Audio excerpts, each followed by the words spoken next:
किसी कवि ने क्या खूब कहा है, नारी नहीं नारंगी है, नारंगी नहीं सबरंगी है, ढके तो सब करुमा, ढके नहीं तो नंगी की नंगी है। आज जो कहानी मैं आपको सुनाने वाला हूँ वो बहुत ही खास है। ये कहानी है त्रिया चरित्र की। जो भी मनुष्य इस कहानी को पूरा सुनता है वो कभी भी अपने जीवन में धोखा नहीं खाता है। इस कहानी को सुनकर आप अपने जीवन में कई बदलाव ला सकते हो। बहुत समय पहले की बात है। किसी राज्य में एक राजा रहा करता था। वह राजा बहुत ही धर्मात्मा राजा था। उसकी राज्य की चर्चाएं बहुत दूर दूर तक फैली हुई थीं। उस राजा का पुत्र था जिसकी उम्र कुछ ज्यादा नहीं थी, 12 या 13 वर्ष होगी। वह राजकुमार बड़ा ही सुंदर था। राजा उसकी शादी कर देता है। जब राजा ने उसकी शादी की तो राजकुमार उस वक्त मात्र 14 वर्ष का था। तभी उसकी शादी कर दी गई थी और राजा अब बूढ़ा हो चुका था। एक दिन राजा ने सोचा कि अपने राजकुमार को अब राजा बना देते हैं, क्योंकि उस राजकुमार ने कई शादियां की थीं और पहले के राजाओं में यही नियम था कि राजा जितनी चाहे उतनी शादी कर सकता था। वह राजा अपने पुत्र राजकुमार को राजा बना देता है। उसकी शादी हो चुकी थी और एक नहीं बल्कि राजकुमार की 7 शादी हो चुकी थी। वह राजकुमार जो कि राजा बना था अपनी पढ़ाई लिखाई फिर भी कर रहा था। वह रोज गुरुकुल पढ़ने के लिए जाया करता था और एक दिन की बात है, जब वह राजकुमार पढ़ने के लिए विद्यालय जा रहा था तो रास्ते में उसे एक पनिहारी मिली। वह पनिहारिन भी बहुत सुंदर थी। उस पनिहारिन ने राजकुमार से पूछा कि हे राजा, आप रोज कहाँ जाते हैं? राजकुमार कहता है कि मैं रोज पढ़ने के लिए, विद्या ग्रहण करने के लिए अपने गुरु के पास जाता हूँ। तो वो कहती है, ये तो अच्छी बात है, लेकिन ये बताइए आपने त्रिया चरित्र पढ़ा है? राजकुमार कहता है कि नहीं, मैंने यह कभी नहीं पढ़ा है। फिर पनिहारिन कहती है कि आप त्रिया चरित्र अवश्य पढ़ो। राजकुमार कहता है कि यह त्रिया चरित्र क्या होता है? पनिहारी ने कहा कि आप यह बात अपने गुरु से जाकर पूछना और त्रिया चरित्र को अवश्य ही पढ़ना।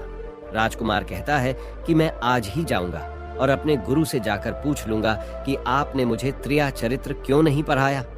इतनी बात कहने के बाद वह राजकुमार वहां से चल देता है। वो पनिहारिन की बात सुनकर वह राजकुमार गुस्से में था। उसकी आंखें लाल थीं। वो अपने गुरु के पास जाकर प्रणाम करता है। गुरुजी ने पूछा कि बेटा, क्या हुआ? आज तुम क्रोध में दिखाई दे रहे हो और तुम्हारी आंखें लाल क्यों हैं? क्या बात है, मुझे बताओ। राजकुमार ने क्रोध में जवाब दिया कि गुरुदेव, आपने मुझे त्रिया चरित्र क्यों नहीं पढ़ाया? यह बात आपने क्यों छुपाई? त्रिया चरित्र के बारे में मुझे बताया क्यों नहीं? गुरु कहते हैं, बेटा, तुम त्रिया चरित्र नहीं पढ़ पाओगे, क्योंकि त्रिया चरित्र पढ़ना खतरे से खाली नहीं होता है और जब तुम त्रिया चरित्र पढ़ोगे तो उसमें तुम्हारी जान भी जा सकती है। राजकुमार कहता है कि गुरुदेव, आप इसकी चिंता न करें, अपनी रक्षा हम स्वयं कर लेंगे। आप केवल मुझे त्रिया चरित्र पढ़ाइए। गुरुदेव कहते हैं कि ठीक है, अब तुमने हट कर ही ली तो अब हम तुम्हें त्रिया चरित्र पढ़ाते हैं। त्रिया चरित्र पढ़ते पढ़ते राजकुमार को 1 साल हो गए और जब 1 वर्ष हो गया तो गुरु ने कहा कि बेटा, अब तुम्हारी पढ़ाई पूरी हो चुकी है। अब तुम घर जा सकते हो और आराम से अपने राज्य को चला सकते हो। अब तुम्हें यहाँ आने की कोई आवश्यकता नहीं है। राजकुमार कहता है, ठीक है गुरुदेव। राजकुमार जैसे ही जाने को होता है, गुरुदेव उसे रोक लेते हैं और कहते हैं, बेटा, मैं तुम्हें एक ऐसा यंत्र देता हूँ, या जब तुम इसे अपने कानों में लगाओगे तो कोई भी तुम्हें पहचान नहीं पाएगा और तुम उसे पहचान लोगे। राजकुमार वह यंत्र अपने हाथों में ले लेता है और गुरु ने कहा, तुम इस यंत्र को ले जाओ और रात के 12 बजे आज ही के रात में अपने महल से निकल करके जंगल की तरफ जाना और पूर्व दिशा की ओर जाना। और जब तुम पूर्व दिशा की ओर जाओ तो ये यंत्र अपने कानों में लगा लेना और वहीं पर खड़ा हो जाना। वो राजकुमार कहता है कि ठीक है, ऐसा ही करूंगा। फिर राजकुमार गुरुकुल से महल की ओर चल देता है और जब रात के 12 बज जाते हैं और उस राजकुमार की 7 पत्नियां सो जाती हैं, तब आधी रात के समय वह राजकुमार अपने हाथों में यंत्र लेकर महल से जंगल की तरफ चल देता है। राजा जंगल में पूर्व दिशा की ओर जाता है और वहां जाकर अपने कानों में यंत्र लगा लेता है और वहीं पर खड़ा हो जाता है। तो उसने क्या देखा कि वही पनिहारिन जो मुझे रास्ते में मिली थी, वही पनिहारिन एक थाली में खाना लेकर जंगल को जा रही है। वहां थोड़ी ही दूरी पर एक संत अपनी कुटिया में रहते थे। वह पनिहारिन संत के पास खाना लेकर जा रही थी।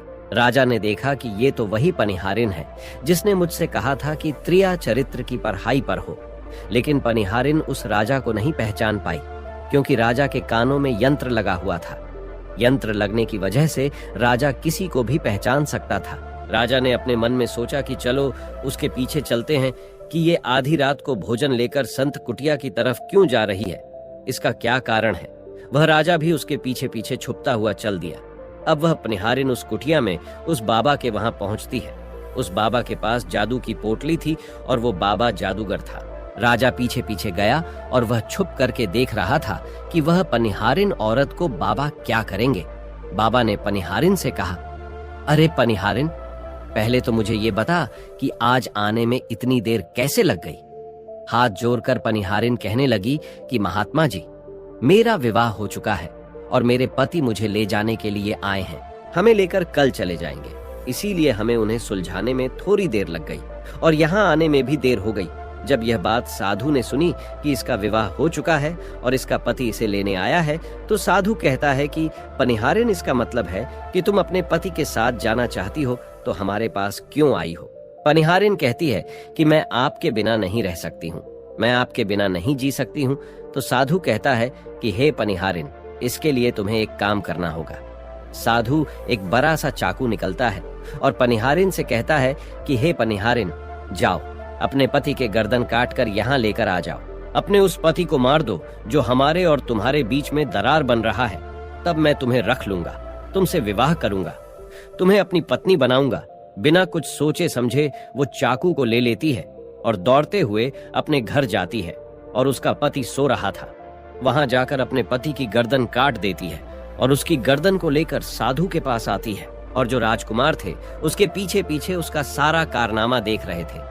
जब साधु ने देखा कि अपने पति को मार करके उसकी गर्दन यहाँ लेकर आई है, साधु को बहुत गुस्सा आया और उसने उसे लात मारी और कहा, भाग जाओ यहाँ से।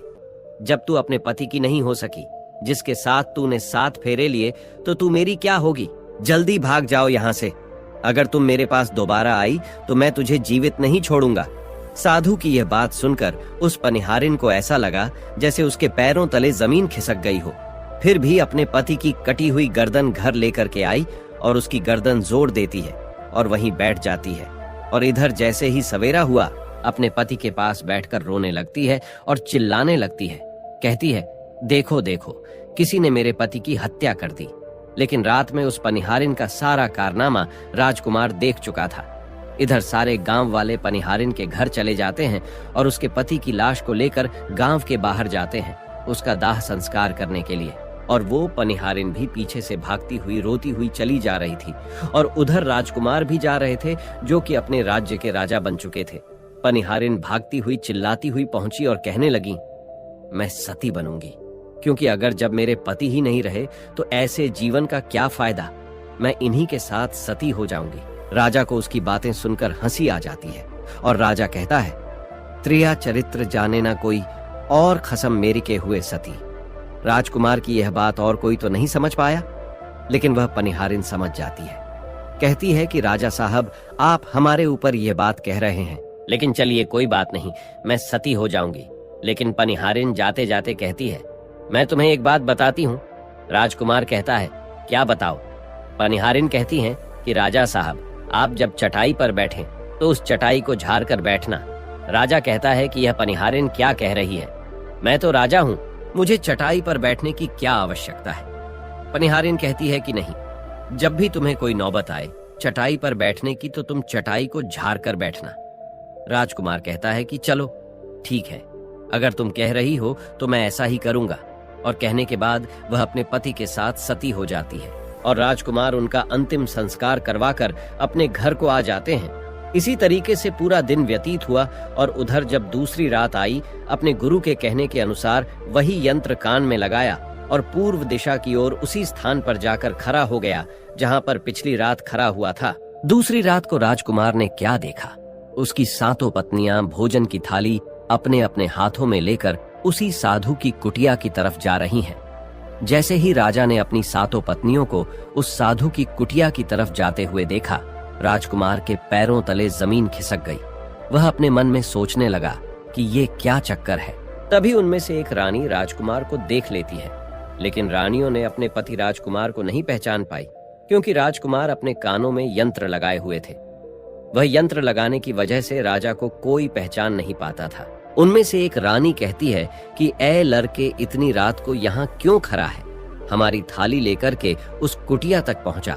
बिना कुछ सोचे समझे राजकुमार ने वह थाली अपने हाथों में ले ली और अपनी रानियों के साथ कुटिया तक जाने लगा।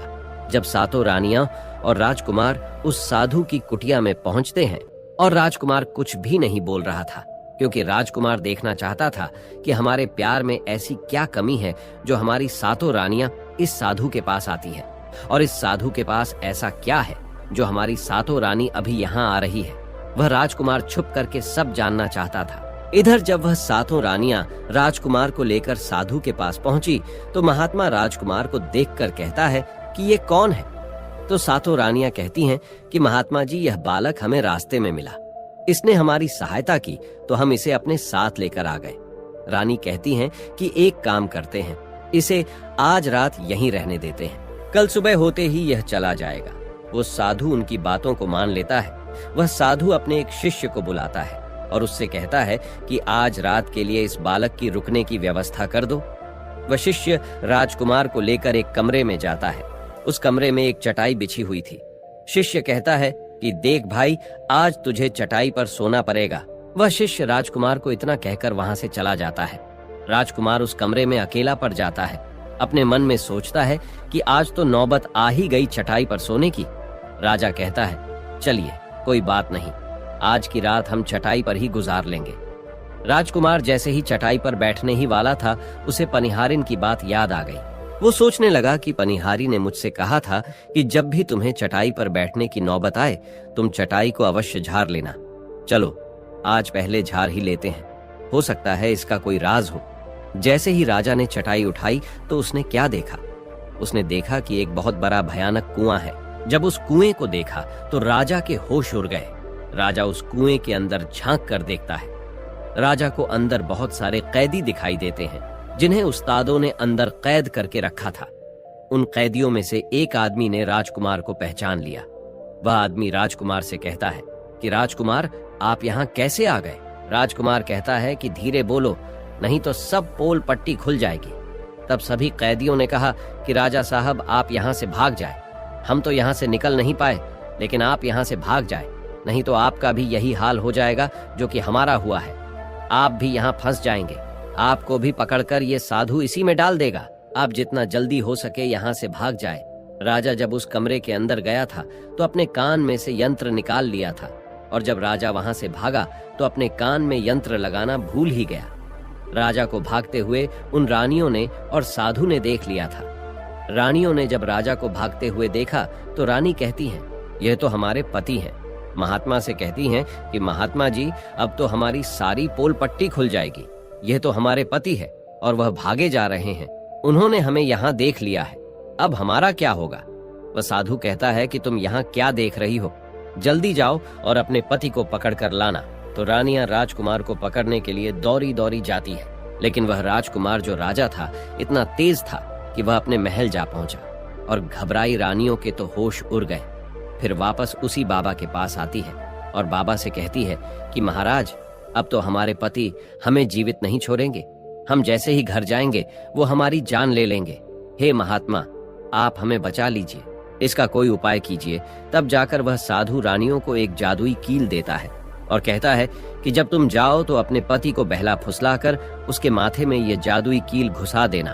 तुम्हारे पति को ढेर बना देगा और तुम साथ मिलकर उसे मार देना।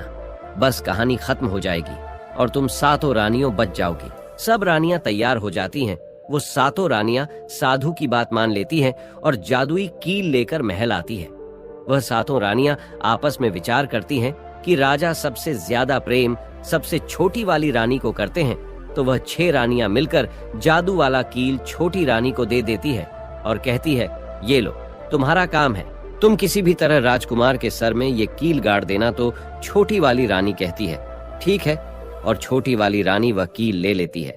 जब राजा ने उन सातों रानियों को आते हुए देखा तो क्रोध में कहा कि पहले तुम यहीं रुको, पहले मुझे ये बताओ कि हमारे राज्य में और हम में ऐसी क्या कमी है कि तुम आधी रात को उस साधु के पास जाते हो। इसका क्या कारण है? पहले तुम मुझे ये बताओ। तो सातों रानियां हाथ जोड़ कर कहती हैं, महाराज, हमें माफ कर दीजिए। हमें लगता है कि उस साधु बाबा ने हम पर कोई जादू टोना कर दिया था, इसीलिए हमसे ऐसी गलती हो गई। आइंदा ऐसी गलती हमसे कभी नहीं होगी। छोटी रानी की ऐसी बातें सुनकर राजा उनकी बातों को मान लेता है, क्योंकि वह राजा छोटी रानी से बहुत प्रेम करता था। वह राजा भी सोचने लगता है कि शायद उस बाबा ने ही इन पर कोई जादू टोना किया होगा, और अपनी 7 पत्नियों को माफ कर देता है और कहता है, ठीक है, तुम अपने कमरे में चली जाओ। सबसे छोटी रानी, जिससे राजकुमार बहुत प्रेम करता था, वह राजकुमार को खाना खिलाती है और राजकुमार को सुला देती है। जब वह राजा सो गया तो वह 6 रानियां भी वहीं आ जाती हैं। सबसे छोटी रानी जो थी, वह जादुई कील निकालती है और राजा के सर में घुसा देती है। छोटी रानी ने कील जैसे ही ठोकी, राजा पूरा तेजी से उठा, लेकिन इतने समय में वह ढेर बन चुका था। अब उस राजा में इतनी शक्ति नहीं थी कि उन रानियों से मुकाबला कर सके। वह 7 रानियां उस राजा को पकड़ने लगी। राजा फिर भी हिम्मत नहीं हारा और अपने महल की खिड़की से कूदकर राजा भागते भागते अपने गुरु के पास पहुंच गया और कहने लगा कि गुरुजी, मुझे माफ कीजिए, मेरी जान बचाइए, नहीं तो मैं मारा जाऊंगा। गुरु कहते हैं कि बेटा, मैंने तुमसे कहा था कि तुम त्रिया चरित्र मत सीखो, इसमें जान भी जा सकती है। देखा इसका नतीजा। राजकुमार कहता है, गुरुदेव, मुझे माफ कर दो और जल्दी मेरी जान बचाओ, नहीं तो मैं मारा जाऊंगा। मेरी पत्नी ने मेरे सर में जादुई कील ठोकी है, जिसकी वजह से मैं ढेर बन चुका हूं। गुरु ने जब ध्यान से देखा तो कहा कि ये वही कील है जो साधु ने दिया है। मैं तुम्हें अब नहीं बचा सकता। राजकुमार कहता है, नहीं गुरुदेव, ऐसा मत कहिए, मैं आपका शिष्य हूं, आपका कर्तव्य है मेरी जान बचाना।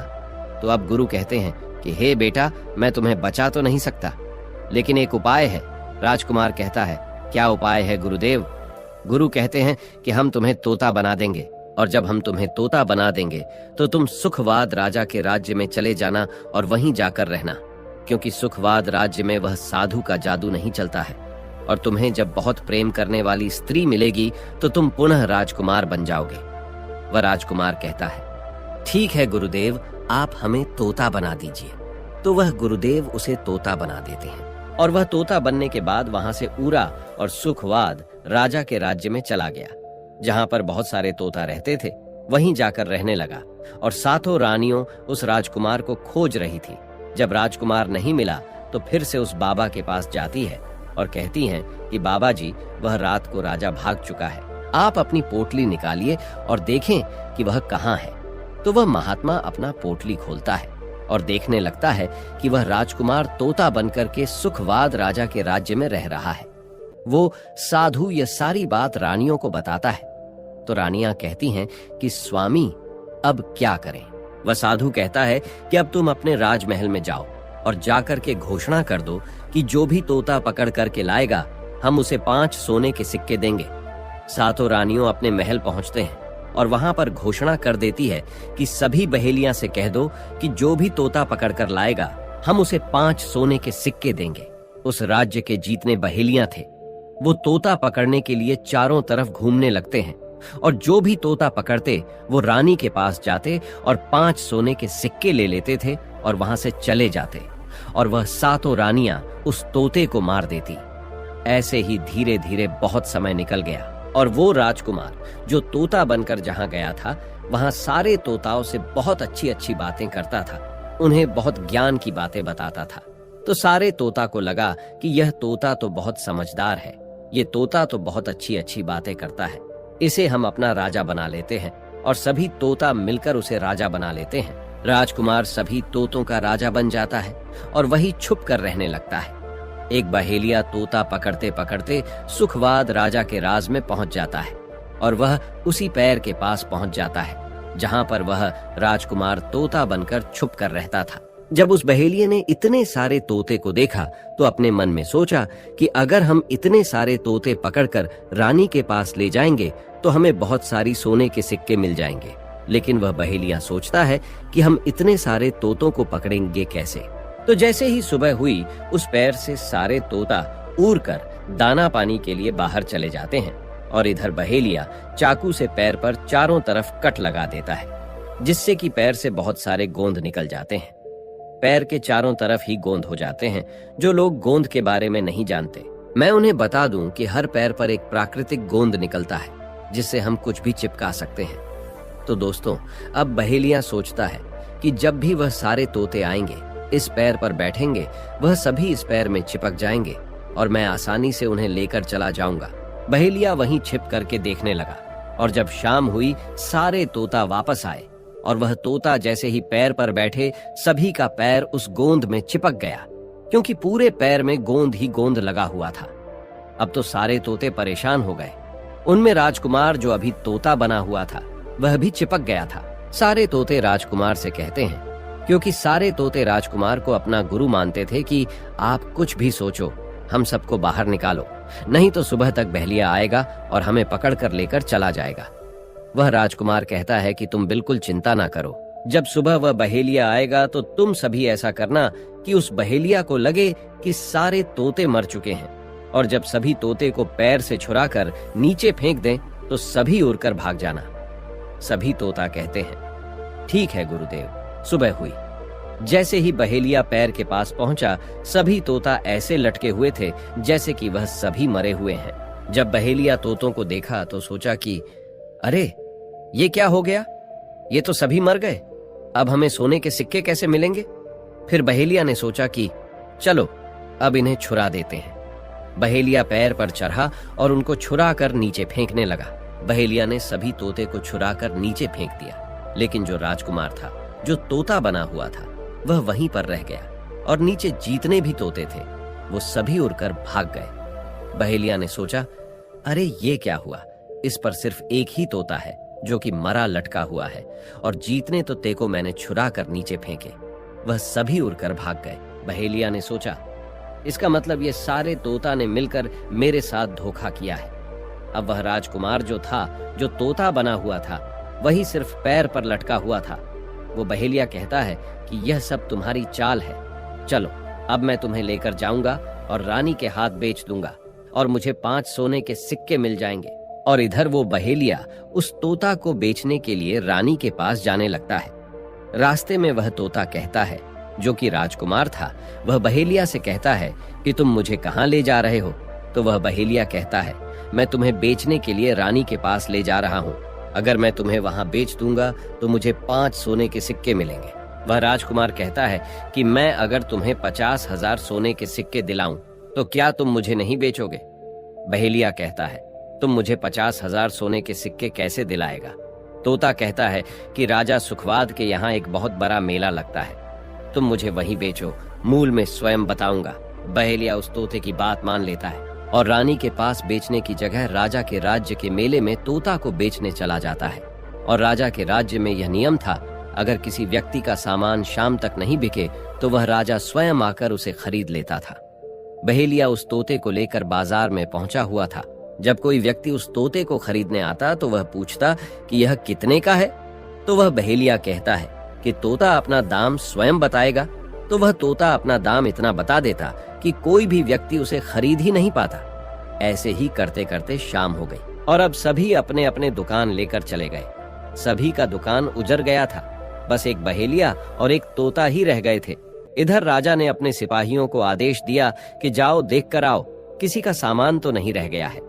जब राजा के सिपाही आए तो उन्होंने देखा कि एक बहेलिया तोता को लेकर बैठा हुआ है। सिपाही बहेलिया से कहते हैं कि हे बहेलिया, तुम्हारा तोता क्यों नहीं बिका? तुम इसे कितने में बेच रहे हो? तो तोता कहता है कि जो इन्हें 50,000 सोने के सिक्के देगा वही मुझे खरीद पाएगा। उस तोते की बात सुनकर वह सिपाही आश्चर्य में पड़ जाते हैं और सोचते हैं, अरे ये तोता तो अपना अमूल्य स्वयं बताता है। तब सिपाही राजा के पास जाते हैं और राजा को सारी बात बताते हैं और कहते हैं, एक बहेलिया एक तोता लेकर बैठा हुआ है, लेकिन वह तोता अपना अमूल्य स्वयं ही बताता है। वह इतना महंगा बताता है, शायद इसीलिए उसे कोई खरीद नहीं सका। राजा सिपाहियों से पूछता है कि वह अपना मूल कितना बता रहा है। तो सिपाही कहते हैं, अपना मूल्य 50,000 सोने के सिक्के बता रहा है। चलिए हम खरीदेंगे, अगर नहीं खरीदेंगे तो आपके राज्य की बदनामी होगी कि राजा के बाजार में एक तोता नहीं बिका। और इसलिए राजा अपने मंत्रियों के साथ अपने रथ पर सवार होकर बाजार में पहुंचता है। कहता है, इसका क्या मूल्य है? बहेलिया हाथ जोड़कर कहता है कि राजा साहब अपना मूल्य तोता स्वयं बताएगा। वह राजा फिर तोते से पूछा तो तोता कहता है कि राजा साहब जो इन्हें 50,000 सोने के सिक्के देगा वही मुझे खरीद पाएगा।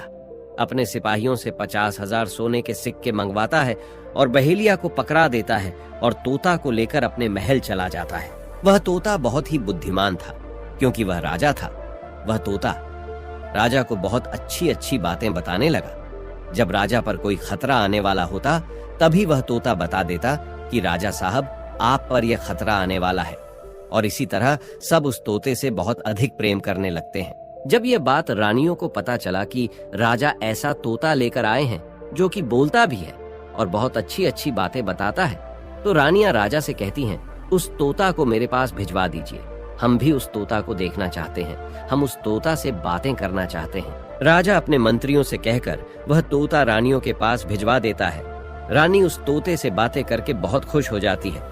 वो रानी भी तोते से बहुत प्रेम करने लगती है और कहती है कि वाह रे तोता, इसीलिए तुझे राजा साहेब ने 50,000 सोने के सिक्के देकर खरीदा है। राजा की एक पुत्री थी जो कि बड़ी सुंदर थी। रानी अपनी पुत्री से कहती है कि आज से तुम ही इस तोते का ध्यान रखोगे और कल तुम इसे अच्छे से धोकर नहला देना। वो राजकुमारी भी उस तोते से बहुत प्रेम करती है। जैसे ही सुबह हुआ, राजकुमारी उस तोते को लेकर नहलाने जाती है। राजकुमारी उसे नहला रही थी तो उसने देखा कि तोता के सिर पर कील सा कुछ लगा हुआ है। राजकुमारी उसको निकाल देती है। राजकुमारी जैसी ही कील को निकालती है, वह तोता पहले वाला एक सुंदर सा राजकुमार बन जाता है। उसे देखकर राजकुमारी घबरा जाती है।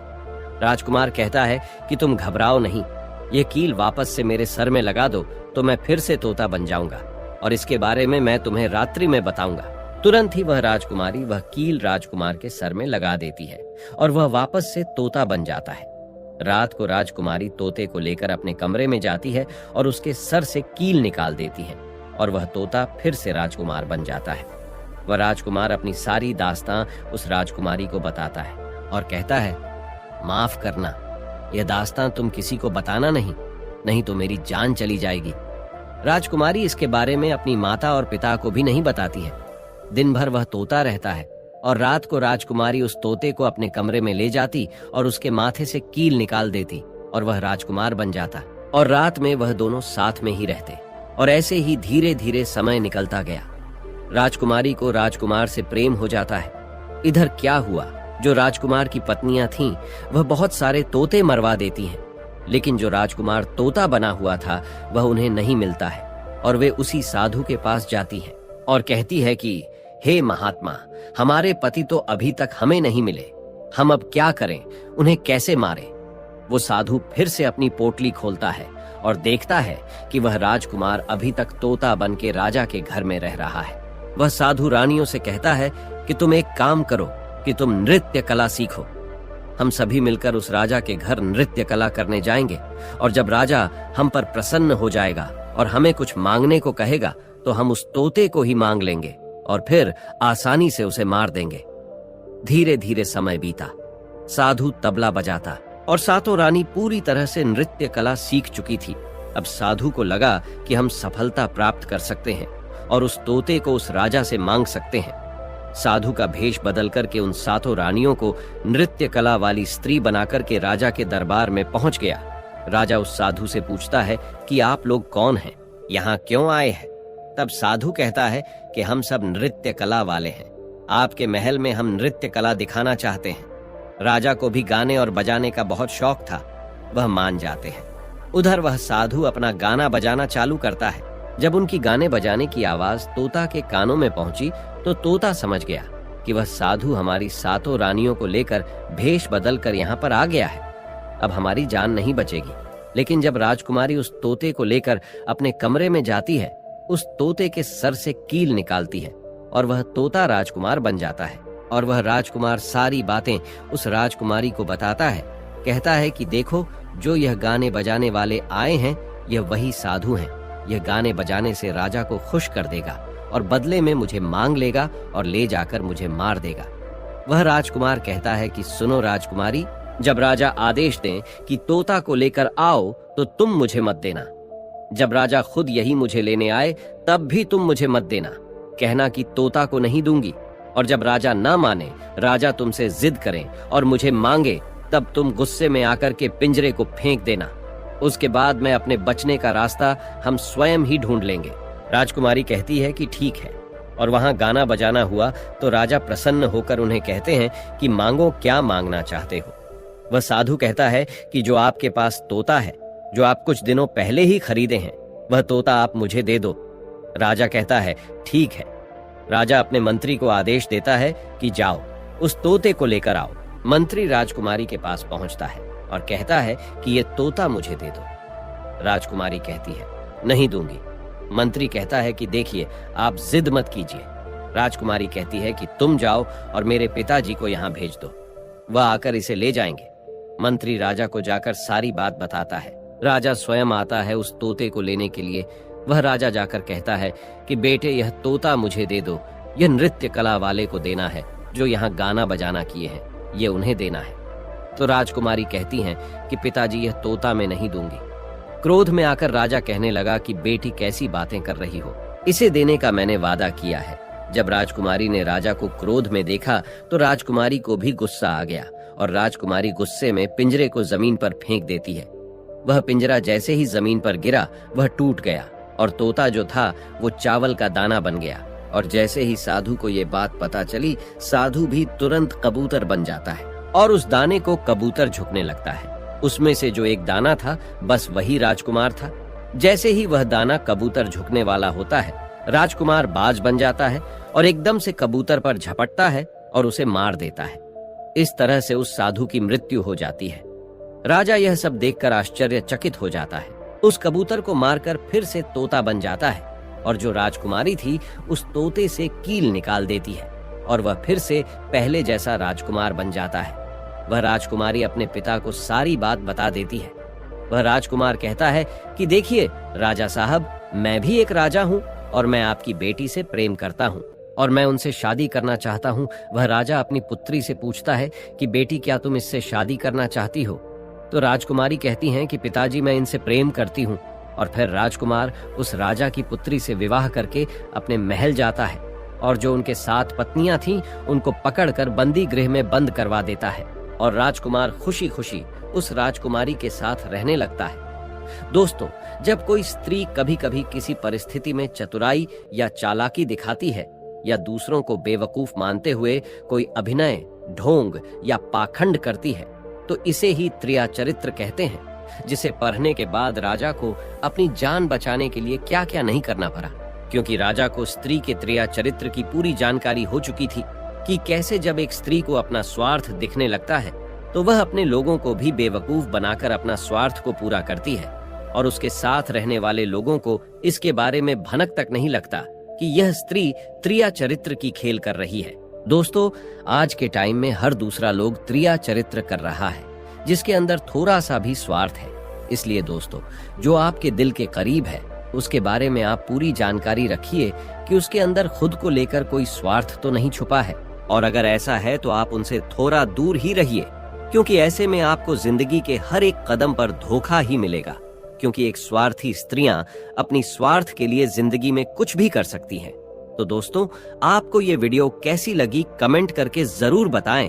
वीडियो पसंद आई हो तो लाइक करें, चैनल को सब्सक्राइब करें, अपने ऐसे दोस्तों के साथ शेयर जरूर करें जिसे त्रिया चरित्र के बारे में पता ना हो।